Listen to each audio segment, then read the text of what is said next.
tennis shoes with the sweats and things like that, and rather than the suit. But everything that I've done that for years. But it means so much. Anything you can add in your articles, in your stories, that add to that. You know, it's like anything else when you're helping somebody. You probably never meet the people that you help, but they've got families too. And please, I know Coach Fox is a huge proponent of it, and certainly all coaches are. And some really get behind it in a huge way, but the awareness level when you take a week like this for people to really dive in, not only into the games, but into the passion that people have for helping cure cancer, I think it's a huge thing. So as far as the game, extremely proud of the way these guys have responded from the other night. And we've shown flashes, we've had lulls, you know, getting to that consistency, which we talk about, it seems like every time that we have a game or a press briefing. And the bottom line is they're getting better. And as I try to tell them, I don't have any time for anybody to lose confidence, you know, when we lose a game or when we're in tough practices, because I have my confidence. And as long as I've got mine, there's really no reason for anybody else not to have theirs. Now, the bottom line is it's going to be demanding. There's going to be high expectations. We're going to work at a really high level. We're going to expect a lot out of you. But the bottom line is that's where you get your confidence from. And there was no reason for these guys to come into this game today against a great Texas team like they are and not believe that they couldn't be confident enough to play the right way. And we did. We did. We did not play great. There's no doubt about that. There's some unbelievably good statistics on this page, and there's some that aren't so good. But the bottom line is we just got to continue to focus on our improvement, which is the mental part of it with the mindset, knowing that when we're moving without the ball, when we're cutting, when we're playing with 5 people consistently, the ball's not stopping, our offense can get a lot better. And if we can get a 5-man connection going better and better on the defensive end, that's going to help us that much more. And but the rebounding was huge today. The break, we've been really, really proud of the way that they played. And again, with Texas, I know we're playing a really, really good team. Shaka Smart is an outstanding coach, has been for a long period of time. Darren Horn is one of the main guys on the staff, is like a brother to me. And so there's the emotional tug of going against people that you have very strong relationships with and also really have a lot of respect for it, like I said with Shaka. So we're proud of the win. We're proud to avenge the, one of my first texts back there was from Kirby as well. He didn't say anything about, hey, thanks for avenging Texas. That's not what we meant, right? But at least we've got that win. But I am really, really proud of the way that we responded from the last couple of days. The last couple of days wasn't easy, especially when you lose guys with injury. And for these guys to come out here like this today and play the way they did and keep coming, keep going, was a lot. The only thing better, and then I'll take questions, the only thing better than our togetherness today was the way the crowd carried us through.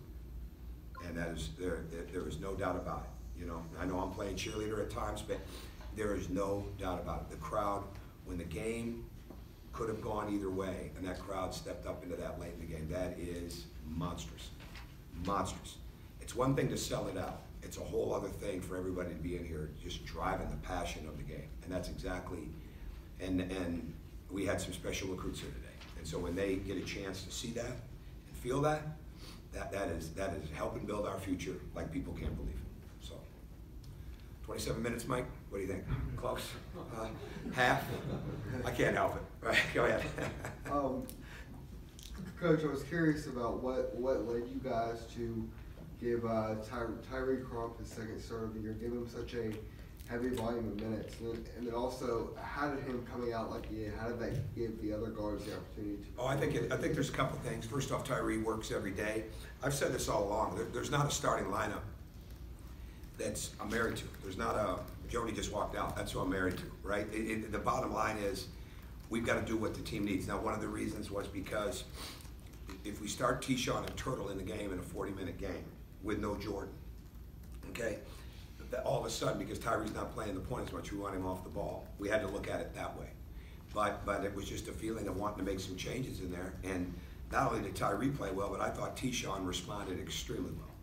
And that's you know, I think sometimes as coaches we use that phrase, well, we got better today, or you know that can be hard. You want to improve all the meanwhile while you're playing, when you're winning. But today, our mindset, we did get better today. We won the game, but we got better today because mindsets and maturities took a good step. today. And that's really important for us, and we got to build on it. Tommy, you've been kind of lighthearted about avenging the football. No, I'm just having fun with that. Yeah, lost. But I felt bad when I'm all Georgia now. I felt bad when they lost that game. But how important was this for your team to get a positive result for you guys? Oh, huge. Against a good team like this, absolutely. And in a showcase, I mean, I knew the SEC Big 12 Challenge was a big deal, but after being in ESPN for a year, I was in the studio a year ago. Like, it's not just the day that is such a big deal; it's the buildup of it. And it puts the Big 12, it puts the SEC in prime focus, really for a week, right? And I think that's there's a day of the games, but for a week. So to come out and represent that way and get this against that type of team, coming off where our confidence hasn't been as high, all right, and being fatigued and things like that, it's a huge deal. And what it does is it helps resonate with them that if they're doing it right, all right, and if they're bearing down and they're moving without that ball, we're going to get better. What we've got to continue to have them understand is what we could do if we could eliminate some of those turnovers and if we could 3 stops in a row more.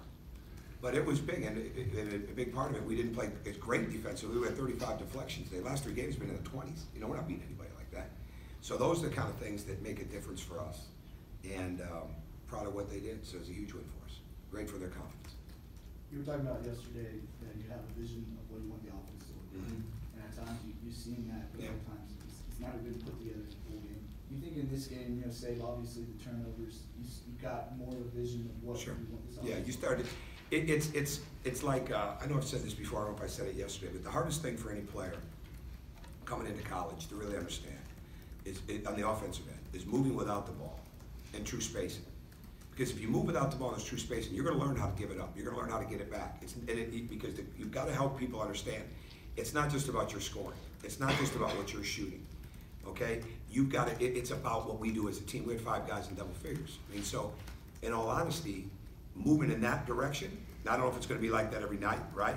But moving in that direction is a huge thing because for us to win, we've got to have balance.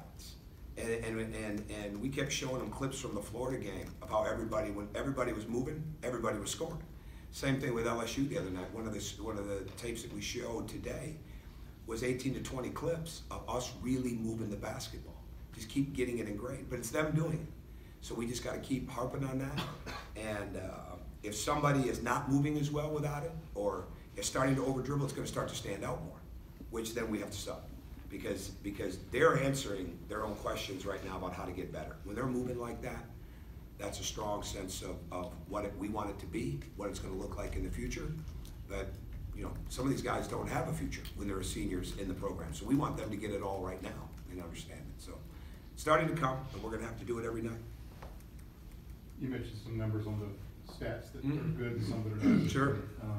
Talk about what you're doing trying to address the ball handling issues and how you overcame those turnovers. Well, today. there's a couple areas where we're really struggling. We're not as strong with the ball.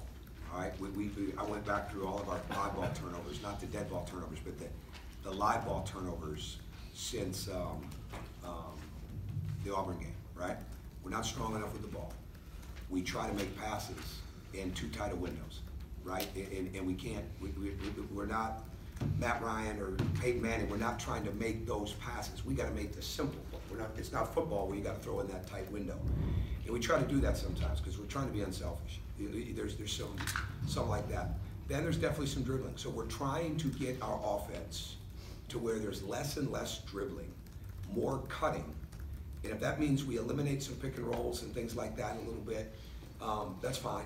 What we want to get them to understand is the simpler they make the game with the movement, the less turnovers we're going to have. And I'll go back and look through these. We'll show them what we've got to show them, and we'll continue to harp on that. But there were some really good things. And really what you want this team to understand, that they cut those turnovers back with the way they're playing offensively tonight and the way they played offensively on Wednesday night.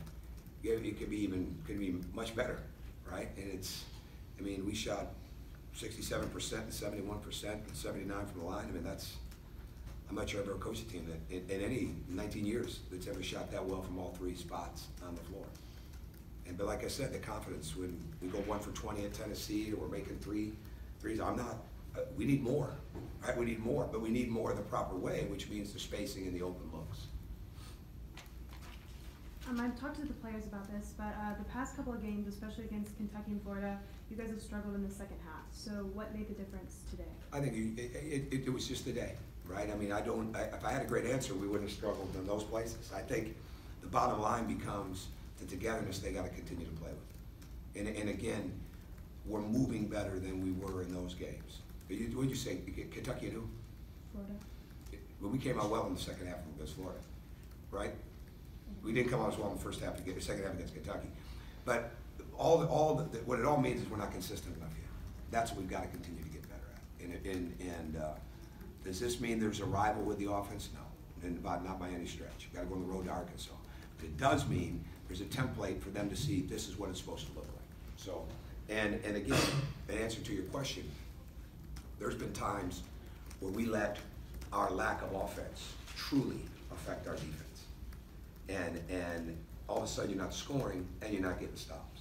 Now what they need to get, I just said this on the radio show, what our team needs to really learn to get now is like, when you're moving and cutting like that, we may have some walls offensively, we may miss some shots, but we're gonna get it back. When you're cutting, we're gonna score points. Let's bear down and get better on the defensive end rather than being disappointed about what we just didn't get.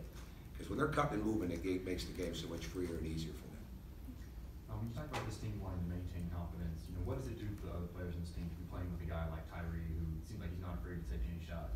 Tonight it seemed like a lot of those shots. Well, but I don't know if it's that. I think it's you just want a collective team, right? They all love Tyree, so in that sense, it's good. They want to see him be successful. And Tyree can be his own worst enemy sometimes when he predetermines, right? When you're cutting and moving like that, we'll have some set plays, right? But when you're cutting and moving like that, you're not predetermined. You're playing in the flow of the game. And that's exactly what was good for him today. It was pretty much in the flow of the game. When he starts hunting shots, when he starts feeling he's got to make shots, when he starts looking just at the rim rather than the next pass, that becomes a problem. But it's a problem for everybody when we do that. And that's the maturity part that we've got to grow through, right? And we knew that all along. There's not one guy that they've played with that is going to go get the bucket from the perimeter, is going to get the bucket in the post, which has been in Georgia the last couple of years. So it's got to be all of us. It's got to be all of us. I don't like the 26 turnovers, but man, when have we had 25 assists, right? So there's some real pluses to what we're doing, and the minuses we just got to continue to work like crazy to correct. One last follow-up on Tyree. As you speak on how he works hard in practice, I mean, what type of motivation do you see from him to get that consistent, heavier workload? Well, it means something to him. It means something to him big time. He really wants to be good. So we don't have anybody. We have some guys that don't understand how to practice intense the whole time. But we don't have anybody that comes in that has bad practices. I mean, we'd have already had that addressed by them not being in there, right? Like he goes really hard. He puts a lot into it. And one of the things I worry about in games sometimes with him is he's selling it out so hard that he'll really have a harder time getting his second or third win in the game. And today he didn't. And I think not only was his shots helping his confidence, but the excitement that his teammates had was helping his confidence. And I think that's a good thing. And now, what I want to be able to say is at any given point in time, you name any player whatsoever, and I can say the same thing. They're confident because they're playing better, but they know their teammates are helping them do that. And that's what we've got to get to. Go ahead, Mike. Oh, I'm sorry. Go ahead, Mark. I'm sorry. I have one quick question. Rayshon's injury, what was it? He was able to go back in, so they're going to him right now. He hurt his shoulder. Sure. Yeah. So I guess you guys are a third of the way through the SEC schedule heading to Arkansas. I don't know if you're going to face as rugged a slate as you did the first 6 games or whatever. What's your thoughts kind of as you enter this next part of the SEC schedule for? Well, I just think continue to build on what we're doing. It's not like we can look and say, oh wow, we're through the gauntlet. And every night it is in this league. And it really is. I mean, you know that coming in, even though I hadn't coached in this league, but because of the coaches, because of the way you look at the teams and the way they recruit, there's every night, right? So we've just got to really stay focused. Every game, there's not only going to be the scouting report, there's not only going to be, okay, this guy does this guy does that. There's 3 or 4, sometimes 5 things that we got to really make sure we're on. And that's what we got to stay focused on. And at the same time, keep getting our individual skills better. I mean, yesterday, we probably spent anywhere from 50 minutes to an hour just working on their skills. All right, the shooting, the driving, the post feeding, the cutting off of that, the reading 2 defenders, beat your man, beat the second man, a lot of 3-point shooting. I'm going to stay true to that. And so that's the most important thing. Like our whole crux of this program is to help you get individually better every day that you're in it. And with that comes better confidence and energy and all that, and at the same time you're game planning. So we're not gonna get off track with any of that. And I don't think there's anybody in there that's gonna catch your breath saying, wow, you know, we don't have this team or that team. That's not the way this league is. We have a great respect for every one of them. And once they see the films, even if they didn't, they do, once they see the films and what they're capable of. Coach, if you could just talk about the tempo and the way you seem to attack, I guess, Texas Traps press, it was very aggressive. Well, we got a little bit, we got a little bit away, and not having Ray Lane hurt us in that situation with the press, because he's so good at an inbound and a catch guy, right? And if they foul him, and they shoot a tremendous percentage. We want to attack the press. There were times today that we did, there were times we got a little tentative with the trap. We went to some places we never want to go. You don't want to go to the corner, right? You do not want to go to the corner, because the corner's got 4 defenders. It's got the baseline, it's got the sideline, and it's got the 2 that are trapping you. Hard to beat anybody 4-on-1, and we had a couple of those situations today. So we've got to keep getting better with that, get the ball to the middle, get it reversed. But we're looking to press attack. Now at the end, you know, when we're up, we weren't looking to score quick, we're looking to bring it back out. But we want the tempo to be fast, we just don't want it to be reckless. Sometimes it gets there. Sometimes you have to bite your tongue as a coach when you're trying to get them to play faster. You can't bite it to the point where it comes off, but you got to bite it to a point of like, okay, let me help them through this. I know that was a bad play, let me help them through it, because they don't have the real confidence yet in their own games to be able to overcome it if we don't really go through it. So that's we want to build tempo every day, but also understand sometimes we just have to slow it down and get the thing inside. Coach, you mentioned the cutting, and both the players and Coach Smart did as well. What's the importance of that in the offense that you envision? What do you think? What's it look like? No, I'm serious. What does it look like to you? Looks like it was helped perform a better offensive night. Exactly. All right, that's the whole thing. Getting guys to understand it is not about the dribble. It is not about isolation, right? It is about cutting and moving without the ball. And I wasn't being, I was just asking for the answer, because that's what it is, right? You guys can see it, they can see it. Now we just got to make sure we keep understanding that's what we're doing, right? That is what we're doing. And guys get hot, we'll find them. But the bottom line is, you got to move without the ball. It's not about you touching it or your point. It's not about that, right? When you're moving without the ball, there's a lot of happy guys with 5 guys in double figures right there. And that's what we want to continue to build. Every great team I had, every better than average team I had, it was 4, sometimes 5 double figure scores. And that's what we want to build to, and get more and more consistent with that as we go. Any more questions for Coach? All right. Thank you.